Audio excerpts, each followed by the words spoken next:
ahead and start. Thank you for being here. We're going to go ahead and start with introduction. So I'm going to start to the right.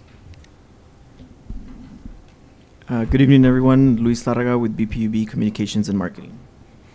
Good evening, everyone. Jose Medrano, small business owner in Brownsville. Good evening, everyone. David Ramirez, CEO, Brownsville Board of Realtors. Patricia Cavazos, BISD. Good evening, everyone. Miguel Patino with Laboratory Corporation of America. Araceli Aguilar with Gomez Fragoso and Associates. So we're going to go ahead and start with the first item on the agenda is the approval of the May minutes. Hopefully you all had time to go over them. When ready, we'll entertain a motion to approve the minutes. I'll make a motion to approve the minutes Okay. Second. from May. Okay. All those in favor? All Aye. those opposed? Okay, motion carries. Let's go to the next item, old business, Luis. I don't have anything since our last meeting, which Okay. was in May, so nothing for that item. That is new business.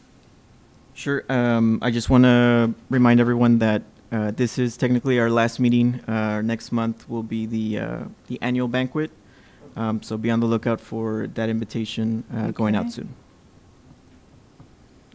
Where is that going to be held?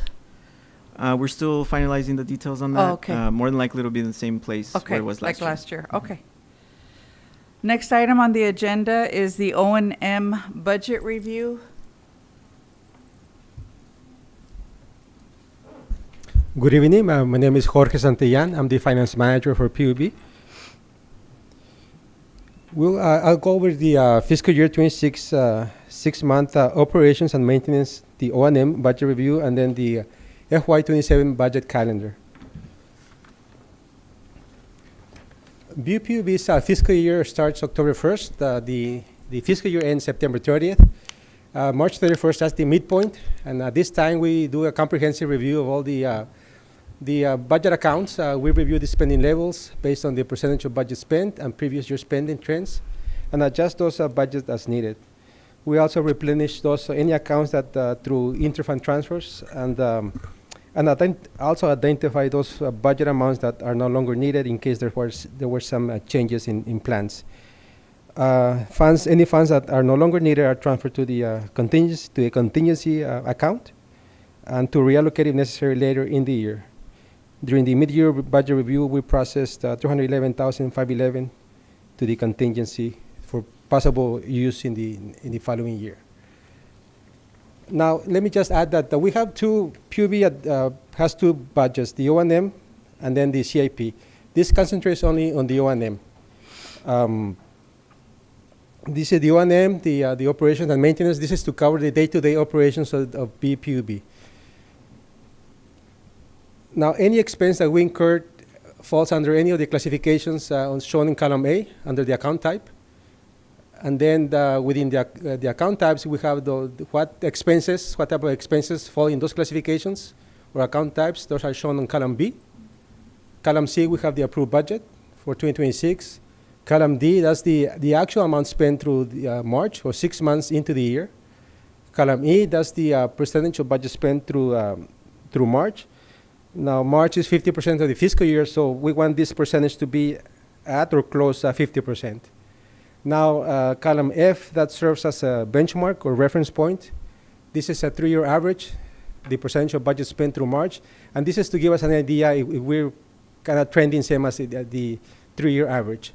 So beginning with personnel, this is the second largest account type. Here we have shown on the column B, this includes wages, payroll, taxes, and benefits. The budget for the year, 67.8. Actuals through March, 30.9 million. All these amounts are shown in millions. And then column E, we spent 45.6% of the budget, which is below the 50% and also very close to the 3-year average. So we're doing well there. And all the next one, office expenses, we're looking at column E, 44.7%. Materials and supplies, 52.7%. This is slightly above the 50%, where we would like to be. but still close to the 50%. So we just need to keep an eye on this classification, and in case we need to transfer any funds from another classification or perhaps from contingency, we can do that if needed. Next one, miscellaneous general expenses. This covers the insurance, rental of equipment, our commitment to the SRWA, budget expenses. This is at 48.2%, very close to the 3-year average. Transportation expenses. This is to cover the expenses for our fleet, and this includes fuel, parts, and tires. In this case, we're at 60% above the target where we would like to be at. But if we see on the last column, column F, this follows the pattern as the 3-year average, and that may be because sometimes we incur expenses more at the beginning of the year or the first half of the year, and then those expenses level off as the year continues. So hopefully we're going to end up at below the 100% budget spent by the end of the fiscal year. Next one, we have the maintenance of general plant. We have 40.4%, slightly above the 3-year average. Consultants, outside services at 48.1%. Now the next one, the fuel and purchase power. This is the largest account type. The budget 90.2%. We're at 30.8% spent of the budget. Now most of these expenses occur in the second half of the fiscal year, so that's why you see a low percentage. The 3-year average 35.4, and this is the cost to produce our fuel. And any expenses that we incur here, we just pass it on to the customers as the fuel rate charge. And then finally, we have the purchase of minor tools and equipment. Percentage spent, column E, 27.1, which is below the 50% and pretty much close to the 3-year average. Looking at the total amounts, total approved budget, $208.5 million. Actuals through March, $83.6 million. The percentage of budget spent through March, 40.1, and then the 3-year average, 40.9. So we're pretty close to the 3-year average. If we exclude the fuel and purchase power expenses, the percentage on column E is 47.2, and then the 3-year average is 45.8, which we're still below the 50% target where we would like to be. Here we have this is the third large, this is non-personnel by division. This is the non-personnel, that's the third largest classification, and that pretty much includes all the other items except personnel and fuel and purchase power. So here we have all the divisions. We show in the second column the approved budget, the third column the actuals through March, and then the percentage of budget spent through March. And here we see the range of percentages of budget spent from a low of 12.2% to a high of 76.7%. As I mentioned previously, some amounts are spent earlier in the fiscal year, and then the others are spent later in the fiscal year. Looking at the grand total, we're at 46.3 of the budget has been spent, which is below the 50% target. This is again the largest account type, expense account type. Total budget, looking at the last line, $90.1 million. Spent through March, $27.8 million. We spent through March again 30.8%. And then the personnel, this is again the second largest expense type, with a total budget of $67.7 million. Actual spent $30.9 million, and then the percentage of budget spent through March 45.6%. And this is the end of this section. Any questions? Any questions, guys? So as we're 2 months away, from the end of this fiscal year. We're in the middle of the planning for the next fiscal year that starts in 2 months, almost 2 months and a half. The planning starts in May. In May, we started the CIP and the O&M process. At that time, we met with the department. We provided instructions to the departments. We provided some training. We provided access to the budget program. And then on the 27th, we presented this same timeline to the Finance Committee. In June, we presented to the timeline to the board. On June 15th to the 25th, we conducted budget meetings with all the divisions, and this is to review their initial requests and also answer any questions that they may have. In July, this week, we plan to complete the first draft of the O&M budget and then meet with the GM's office so we can review the first draft. And then on the 29th, I would present the first draft to the Finance Committee. Then in August, on the 10th, present the O&M budget to the board. Then on the week of the 17th to the 21st, we conduct one-on-one meetings with individual board members so we can go over the O&M and the CIP.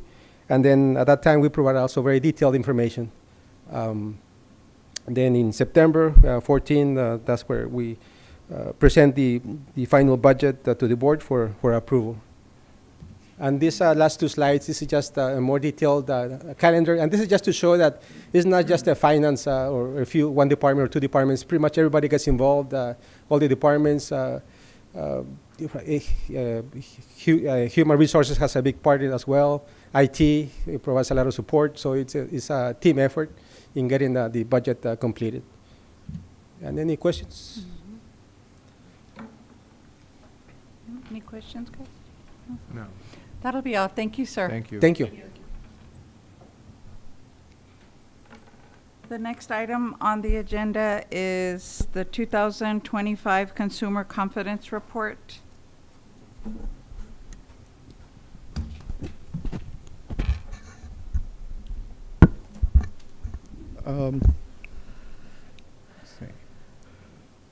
Good afternoon, PUBCAP members. My name is Gabriel Coronel. I'm the Analytical Laboratory Department's manager. I will be presenting the 2025 Consumer Confidence Report, or CCR report. It says 2026 because we take it out every year on July of that year. So, a quick overview of what I'm going to be presenting today, and the new look of the CCR report. What is a CCR report? What is included in the report? How to understand a CCR report? What's new? What's coming up in the CCR report? So let's go into to see the new look for our CCR report. So every year we come to the PUBCAP meetings and present this presentation regarding the CCR report. So what's new about it? Well, this year it got completely revamped, thanks to our PR department, thanks to our environmental department, thanks to the laboratory department. So this is not a single department working. It's the entirety of a community within PUB. One of the most standout items that we provided this year was a QR code on our bills. So if you're a PUB customer and you pay your bills, when you receive that, you might have already received it in your mail because it's supposed to be out July 1st, which everybody received it. I know I got one. I know my family members got one. You got a little stamp or a little, bill insert pamphlet that looks like this, the front and the back of the page. It's a single document. Why is that important? Because we went from 4 pages to 19 pages of information. We essentially created an online magazine where we can provide the same amount of data with better infographics, better summary layouts, better data table layouts. So we're not adding or removing anything. We're just presenting it in a better format. Let me see if it'll let me go in here. So if a customer clicks with their phone on the CCR report, it'll take them directly to the PUB website, where they can click on the Consumer Confidence Report itself. If anyone wants to take a picture with the QR code, you can access it right now. That one works. So the new look involves 19 pages. Remember, we went from 4 to 19. This allows our executive teams to put in additional information that they might want. This allows our water treatment plants to add additional information. Even our PR team to be able to give information that we usually wouldn't give on there. The goal for this CCR report is to make it better every year moving forward. Mr. Miguel Collis was the one who actually helped us out with this project, so I give a round of applause to him, because I don't know, he's not here, but I think Alexis is here, our PR department. So what is the Consumer Confidence Report? Simply stated, it's a snapshot of last year's water quality. I think you guys are drinking Aquafina, right? So I stood up for a little bit and I started Googling Aquafina report, or a water report. Guess what? They have one. The California Bureau has a report for Aquafina. So any water we drink has to go through a type of testing. How does this occur? Simple. Congress passes a law, in this case it's the Safe Drinking Water Act, which allows the EPA to create enforceable standards, and EPA gives oversight. For the state of Texas, it would be the TCQ. And the TCQ pretty much tells us, these are the parameters we want you to analyze, and this is how often we want you to analyze them. So for us as a public water system, we need to ensure we analyze, one, on the schedule, and two, for our water treatment plants and distribution to actually meet the expected MCLs, maximum contaminant levels. So what is included in the CCR? Well, it's general information regarding local drinking water, whether we want to talk about drought, whether we want to talk about some of the projects moving forward, information regarding our source water. For us, it would be the Rio Grande River or the wells. A summary of last year's monitoring. So this is the actual data tables we're talking about. The parameters and the results of contaminants we would see. A table to detect the contaminants, of course, and those that are not detected, but we are required by law to put into the CCR report. Any descriptions of violations, which we have none, so we can stop there, right? We don't have any violations. An explanation of any additional health information and any other information. This is where we talk to our public about the drought, conservation. This is where we talk to the public about our new AMI projects or smart meter projects that are going out. So our schedule is very straightforward. It's cyclical. By February, we receive all the data, or we create all the data tables. So there's two parts to it. The first one is the annual drinking water report, which is due in March. What we do with this report, we deliver it to all our whole buyers. These are the big industries that are purchasing from us, other municipalities that are purchasing water from PUB. This is all online, so on the drinking water viewer, you can find who PUB sells water to. So for us, it's the Brownsville Navigation District, the Military Highway Water Supply Corporation, El Jardín Water Supply, and SpaceX. Now, they have to create their own CCR, because they have to test their own system. So right where the PUB water line ends, and for example, El Jardín begins, they have to create their own data and CCR and provide it to who they're serving. For us in PUB, we have a deadline to grab this report and put it in the hands of our customers every July 1st. And of course, let the TCQ know that we have done so. So what is the CCR's purpose? Well, there's three things to it. The first one, ensure safe drinking water through testing. Two, make the public water system or the water treatment plants better. And three, educate our public about the water quality. So what's included in the CCR tables? I'm going to go through this on the topic. The reality is we all have access to the CCR report. That's the great thing about having it online on our PUB website, where you go to the PUB website, go on the little search bar, say Consumer Confidence Report. So we can go down the table, go ahead and stop me if you have any questions. The first one would be we have microbiological contaminants. We have radioactive contaminants. These are the items we're testing for. Remember, even though your water bottles are not completely pure, because if that were to happen, you got to remember, water is the best solvent. It will dissolve anything if you leave something in there long enough. So it always has something in there. Um, we also test for inorganic contaminants or metals, if you will. The disinfectants or the chemicals we use to disinfect the water, and their byproducts, because we have to meet a standard to make sure they're not above the MCL level. Again, the other ones would be the total organic carbon, the turbidity tables, the lead and copper monitoring that occurs, and this is at our residential homes.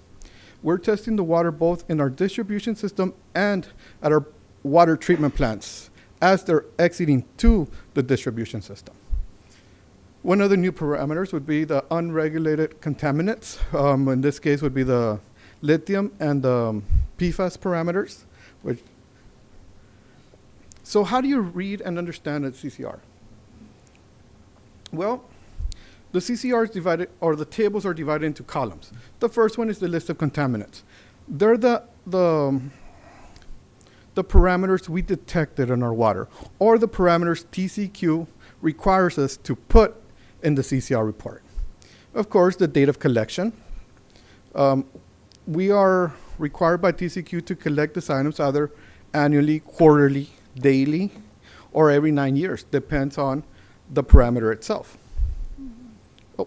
The highest detectable limit, or level. So this would be the highest detected value we had during the time frame of collection, the MCL. So the MCL is the legal limit. Our highest detected level for some parameters cannot go over that limit. The only one that's different is the action level for copper. What that really means, if we go above the MCL, we have to modify our processes, either at the water plants or our distribution system. They provide an MCL goal. This is not really compliance. It's more of a recommendation. We would like to see it at this level. And of course, the range, whether the lowest and the highest samples detected, the units of measurement, and as you will notice, that is very important because the first one is this parts per billion, the next one on that column is parts per million. So there is a big difference between those, and that's 3 decimal points of difference. And of course, the most important column that I've always said, the violation column. If you see a net on net, that's awesome. That's what we want to see, and we do have ends for no violations on those. And of course, additional information, for example, the likely source of where it's coming from. So what's new in this for this year's CCR? The UCMR5s, unregulated contaminants. Now, a key term for this is they are unregulated. What the EPA does, they have a set of parameters that say, you know what? This seems like we need a test for it. Let's send it out to all municipalities and have them actually test for it, see where we're at, check the averages. And what the municipalities do, start analyzing for it and send the reports to EPA, through TCQ, of course. Upcoming CCR requirements and changes. So for 2026, of course, what's new is the lithium parameters and the PFAS parameters. For 2027, starting in 2027, we are going to have to provide a CCR report every July, like we've been doing since forever, and every December 1st, if there's any changes. For December 1st, the only reason we would have to provide additional, a changed CCR would be if we violated national primary drinking water regulations, or we detected lead in the water system. For 2027, we are beginning compliance for sampling for the CCR report. So the EPA and the TCQ are already moving forward to making the unregulated contaminants into regulated contaminants, something that we're going to have to monitor on a quarterly or annually basis. And finally, for 2031, the water treatment plants will have to comply if we found PFAS in our, for PFOA and PFOS in our water system. Thank you for your time. Do you guys have any questions? So you said this goes out how often? Every year. Every year, you said July, right? July 1st.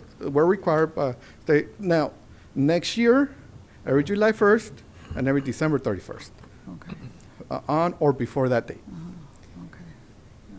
It's got a lot of informative information, at least for me. I mean, there's just so much to learn and of what our water consists of and everything y'all do behind the scenes, and it's a lot. It's a lot of research, a lot of And collaborating. yes, ma'am. And the reality is we have a whole book of all the parameters we do that are not detected, that don't show up on our CCR report, because we don't need to put them on there, but Right. we're testing for them. So this is just like, again, a snapshot of Yes. this year. Thank you so much. Any other questions, guys? Go ahead. Thank you for that report, Mr. Coronado, and congratulations on the new format of the CCR. But I have two questions. So excuse my ignorance, but what was the previous format, unless it was just a flyer or handout? How was that viewed by the consumer? And the next question is this new formatted CCR, which we can get on through the QR code, still available for a consumer who may not still yet have the technological ability to find? Yes, The, they can contact us at PUB. The reality is you go to, let me see if I can do this without.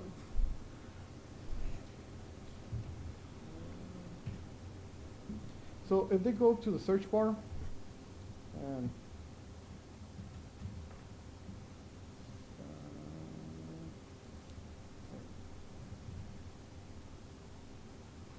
and they go to the consumer confidence report. Of course, they can always call us through our open records request and request a copy of the CCR if they need to. So there are hard copies available, or paper copies Yeah, available. our PR department. Should can- someone Yeah, and request we can it also in print that them format? straight because it is a PDF file. So if they were to provide us, this is public access, we will provide this information to them. Thank you so much.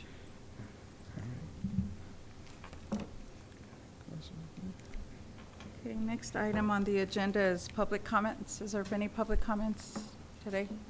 No, I did not receive any notification of public comment. Okay, all right, so it is 6 o'clock. This is our last meeting, right? Yes, so this is the Yeah. last meeting for the year.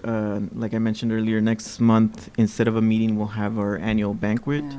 And then the new year will begin in September. So me and Miguel will say bye.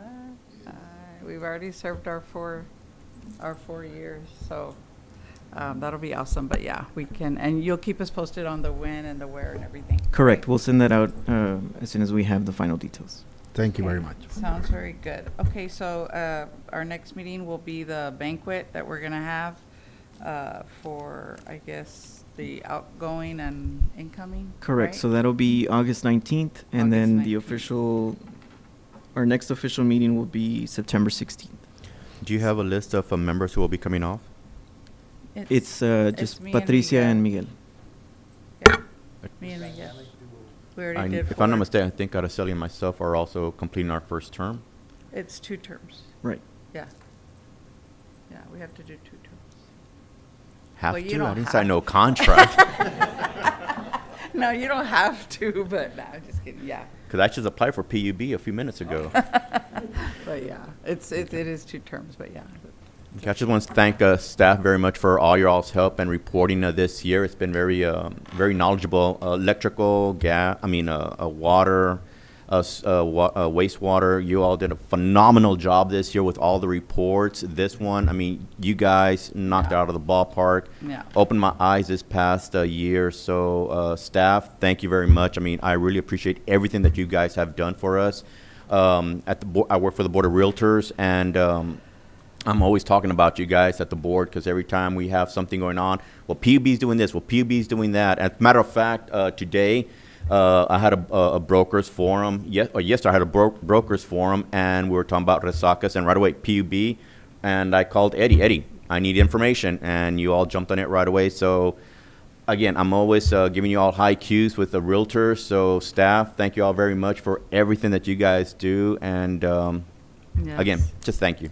Thank you Good so reporting. much. Great reporting. Madam Chair, committee members, I'm Paul Gonzalez, the General Counsel and Chief Legal Officer for Brownsville PUB, and on behalf of the executive team and staff here, we value your input in these meetings and the insights. We have a good attendance of staff, especially on those particular topics that are being addressed at the time, and because you are citizens and ambassadors to the community that we serve, and we're part of the community too. So we greatly value your work here. We greatly appreciate the time served on board in the best sense of time served. Right? Thank you. Thank you. Thank you so much. So with that said, I'm going to go ahead and entertain a motion to end the meeting. It is 6:03. So move to adjourn. Motion carries. Thanks again, everybody, for being here, and we'll see you next time.